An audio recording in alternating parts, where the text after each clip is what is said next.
దేవుని అతి ప్రశస్త నామమునకు మహిమ కలుగును గాక. నేటి అంశం తరుణములు. తరుణము అంటే ఒక అవకాశం అనేటువంటి విధానాన్ని మనము జ్ఞాపకం చేసుకోవచ్చు.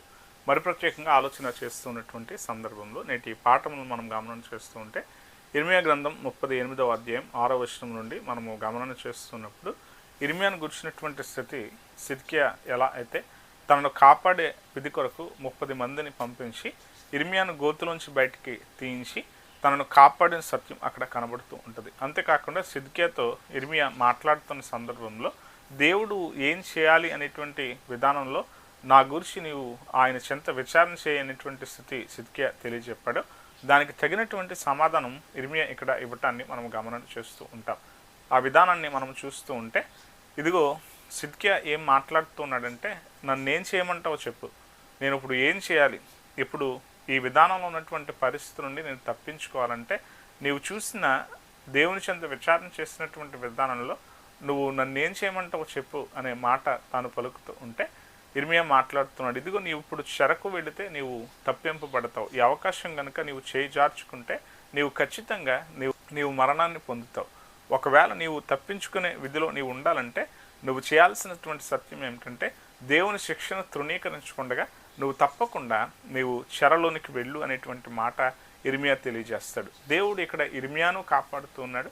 అదే విధానంలో సిద్కియాను కూడా అక్కడ ఒక అవకాశం ఇస్తున్నటువంటి స్థితి చేస్తూ ఉన్నాడు. తరుణం అనేటువంటి తీరులో మనం ఆలోచన చేస్తూ ఉంటే మనం జ్ఞాపకం చేసుకోవాలి. దావీదు విషయంలో కూడా 34వ కీర్తన మనం చూస్తూ ఉంటే మొదటి సమూయేలు గ్రంథంలో ఏదైతే ఆకీష్ చెంత దావీదు ప్రవర్తించిన స్థితి గురించినటువంటి విషయం అది కనబడుతూ ఉంటుందో తనకున్నటువంటి బిరుదు అభిమెలకుగా ఆ విధానం దావీదు 34వ కీర్తనలో మాట్లాడిన మాటలలో సింహపు పిల్లలు ఒకవేళ ఆకలిగొని అవి ఉంటాయేమో కానీ దేవుని నమ్ముకున్నటువంటి దేవుని బిడలు వారు ఏ కొదువు లేకుండా వారు జీవించగలుగుతారు అనే సత్యాన్ని తాను ప్రకటించడానికి ఇష్టపడ్డాడు.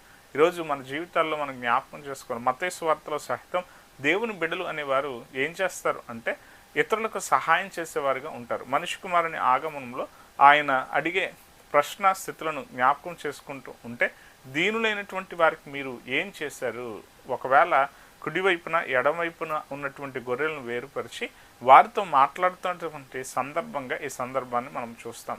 ఈ సందర్భంలో చాలా ఖచ్చితంగా ఇదిగో ఆకలిగొని నేను మీ చెంతకు వస్తే మీరు నాకు ఆహారం పెట్టనైతిరి.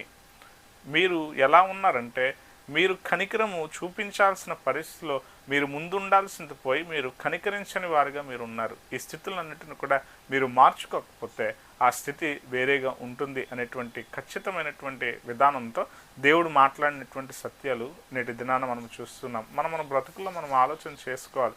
దేవుడు ఒక అవకాశం మనకి ఇస్తున్నప్పుడు దేవుడు మరల మనకు అవకాశం ఇచ్చి మనల్ని దిద్దుకోమంటూ మన బ్రతుకు మార్చుకోమంటూ మనల్ని సరి కావాలని ఆయన అవకాశాలు ఇస్తూ ఉంటే వాటిని ఎంతవరకు మనం ఉపయోగించుకుంటున్నాం అనేటువంటి సత్యం కూడా అనే విధానంలో ఉన్నటువంటి మనకు మనం ప్రశ్నించుకోవటం కూడా చాలా అవసరం. ఈరోజు మన జీవన స్థితుల్లో దేవుడు ఇస్తున్నటువంటి అవకాశాలను మనము అందిపుచ్చుకునే వాళ్ళంగా ఉండాలి. దేవుడు అనుగ్రహిస్తున్నటువంటి కృప కనికరాలను మనం పొందుకుంటూ ఆ తరుణాలు ఉపయోగించుకునేటువంటి వారంగా మనం ఉండాలి. ఇక్కడ సిద్కియా మాట వినని విధానంలో ఉంటే గనక ఖచ్చితంగా జరగబోయే ఉగ్రతకు తాను లోనయ్యేటువంటి పరిస్థితి ఉంది అనేటువంటి సత్యం ఒకవేళ మనం ఆలోచన చేస్తూ ఉంటే ప్రవచనంగా ప్రవక్తల చేత ముందు జరిగేటువంటి సంగతిని గురించి వివరించే తీరుకు శిక్షను తృణీకరించే మనసు కాక శిక్షను మనము తృణీకరించక తప్పు చేస్తే ఖచ్చితంగా శిక్ష అనుభవించాలి అనేటువంటి విధానంతో దేవుని భయం కలిగినటువంటి స్థితి మనలో ఉంటే మనము ఖచ్చితంగా